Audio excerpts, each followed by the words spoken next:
تدور أحداث فيلم أفضل الأعداء عام 1971 في مدينة دورهام شمال كارولاينا في الجنوب الأمريكي، عندما دمر حريق المدرسة الابتدائية في حارة السود هناك. فيطالب السود بقيادة ناشطة الحقوق المدنية آن آتوورد بدمج أطفالهم في مدرسة البيض، لكن البيض بقيادة زعيم حركة الكوكلاكس كلان العنصرية CP إليس يرفضون طلبهم. المثير أن الفصل العنصري في المدارس الأمريكية كان قد ألغي قبل عقدين من هذه الحادثة. ففي عام 1945 أصدرت المحكمة العليا قراراً بأنه غير دستوري في إحدى أبرز القضايا في الولايات المتحدة، وهي براون ضد مجلس التعليم. What are we doing here on the 70s? Fighting for desegregation. Blew my mind as well, but you know, one thing I know about the South is they have a way, you know, even in that time they were like, remember CP said people have a way of doing things down here, you know? And I guess that was just a pocket of the South that really didn't change. And if you go deep down in the South today, you'll see a lot of the pockets look like that still.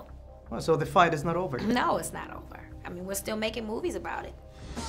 وعندما يحتدم الخلاف بين البيض والسود، يقترح عليهم وسيط معروف يدعى بيل ريديك عقد مؤتمر شعبي يسمى شريت لمناقشة الموضوع وإيجاد حل وسط. كل جانب يمثله وفد من 5 أعضاء، وترأست آتوورد وفد السود وإليس وفد البيض.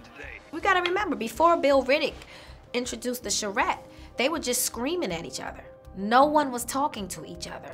Bill Riddick went to the gas station and said, I need you to come to this charrette. He said, I'm the president of the Ku Klux Klan. Like, I can't do that.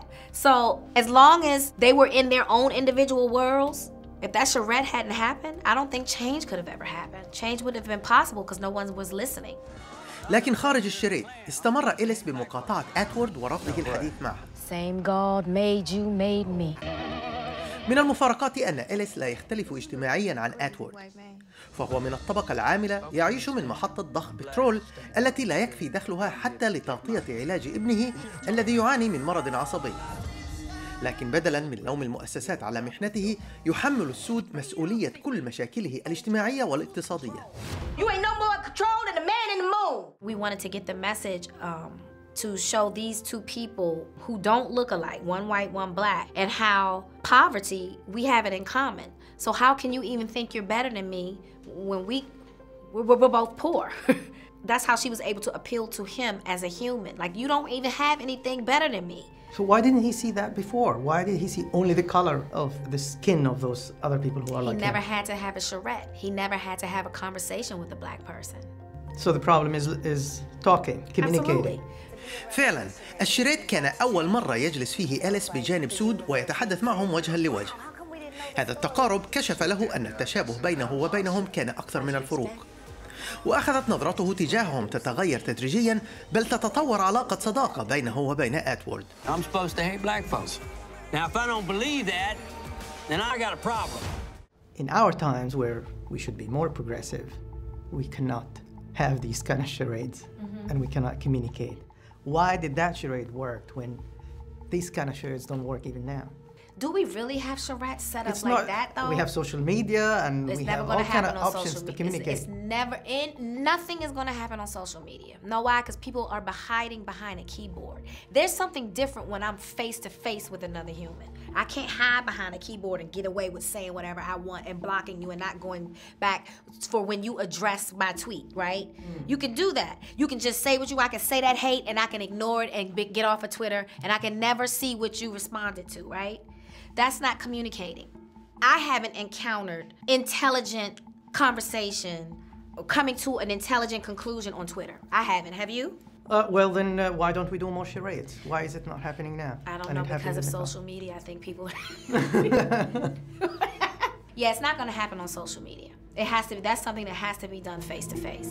تراجي بندا هينسون ممثلة ومغنية ومؤلفة كتب، حصلت على دورها الأول عام 2001 في فيلم بيبي بوي بجانب المغني تايريس جيبسون، وفي عام 2005 شاركت ببطولة هاسل أند فلو وأدت فيه أغنية فازت بأوسكار أفضل أغنية. ووصلت ذروة سيرتها عام 2009 عندما جسدت دور براد بيت في فيلم الحالة المحيرة لبنجامين باتن، ونالت عنه أوسكار أفضل ممثلة مساعدة. رغم مدح النقاد لأداءات هينسون وفوزها بجوائز قيمة، إلا أن هوليوود تجاهلتها ولم تمنح إلا أدوار مساعدة في كوميديات تجارية. استمر ذلك حتى عام 2015 عندما جسدت شخصية كوكي ليون، زوجة صاحب شركة موسيقى الهيب هوب العملاقة، في المسلسل التلفزيوني إمباير، الذي حقق لها جائزة الجولدن جلوب لأفضل ممثلة في مسلسل درامي وترشيحا لجائزة الإيمي. كما أدرجتها مجلة التايمز في قائمة 100 الأكثر نفوذا في العالم عام 2016. How do you explain that? I have no explanation. I don't understand it. I was just as frustrated in my career, but at the same time, I get it. It's hype. It's all the noise. You know what I mean? So it's this hit show, and now everybody's talking about it. Now everybody knows who I am. But I think it was just because I've looked so different in all the characters coming up, and not a lot of them weren't so glamorous. You know, I oftentimes walked into rooms for meetings, and they didn't even know it was me. You know, and I'm like, I know, I was in Hustle and Flow. Oh, you're gorgeous. And it's like, huh? But I think Empire was the project that made everybody connect the dots. I don't think they knew Taraji P. Henson was the same one in Benjamin Button. And if you weren't a fan of mine, if you was just getting on the train, you just knew me from that one particular movie. You know, I think Empire is what made everyone connect the dots and see, oh, she's been doing this for a while. NASA, son. NASA.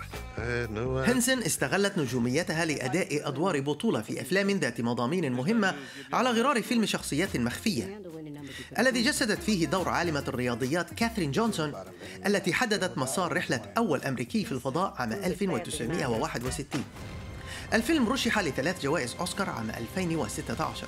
Well, what I notice also, the characters you play are very strong, very independent characters. Like Anne, Hidden Figures, Catherine, these are very powerful women. Yeah.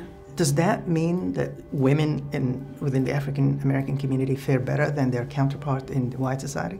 I just think that sometimes when you're under pressure, I mean, you know, look, how are diamonds created? Under pressure. So I just think sometimes as humans, we do our best work under pressure. And that's across the board. You can talk to athletes, any color, you know, people who have come through all kinds of hardships. It doesn't necessarily always have to be a black person. I'm a fan of Goldie Hawn. I mean, this is not worldly, but I appealed to her because, you know, that she was in coming up, they told her she would never make it. You don't have any talent. You know what I mean? I love the underdog story. We didn't hear about those women. Yeah. They were hidden figures. Oh, gotcha. I see. And now we learn about them in movies, and we know these women were very effective in their societies. They contributed to their societies, and they changed the world, and they changed history. That's why these stories are important, because how do you know that you're strong enough to spark change if you don't see it done before? You know, that's why representation is important across the board. Were you aware of them? I wasn't. I wasn't aware of Anne. I wasn't aware of Catherine. That's why I felt so impelled to tell these stories. I just think the history books, like we don't teach, no one's teaching this stuff in school. Like, you know, so we have to find it on our own. Or, you know, like Robin Bissell didn't hear about this. He found it, but because of CP's obituary.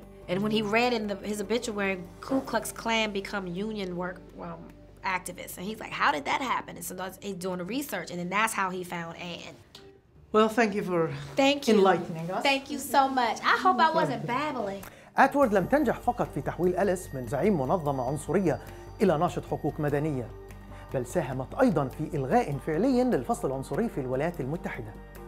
فهي واحدة من الشخصيات المحورية المخفية التي صارت هوليوود مؤخراً تكشف عن إنجازاتها المصيرية بدلاً من التركيز على إنجازات الرجال البيض.